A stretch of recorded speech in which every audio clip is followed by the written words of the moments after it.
اوبا، حلوه قوي الفكره دي. انا هعمل المشروع ده وهكسب 20 مليون جنيه. انا هخش مع الناس دي شراكه وهكسر الدنيا. لو انت انتربرنور تلاقي ان كل شويه تجيلك افكار، كل شويه تجيلك افكار، كل شويه تجيلك افكار في البيزنس وعايز تعملها. ده طبيعي، انت طبيعي، انت ما فيكش اي حاجه وانت كويس جدا، وده عادي، وده مش ديستراكشن. ان انت يجيلك فكره وتعجبك وتمشي وراها اسبوع او شهر وتسكت.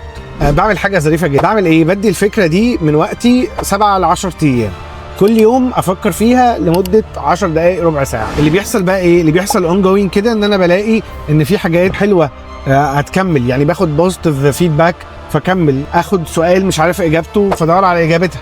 وبعد ال10 ايام بيحصل كالاتي: هي الفكره دي بتكمل وبتتطور وبتكبر حتى لو بيبي ستيبس فتره كبيره جدا، وبعد كده تبقى مشروع، يا الا الفكره دي بتموت بعد 4-5 ايام ويبقى صباح الفل، دي كانت زوبعه فنجان.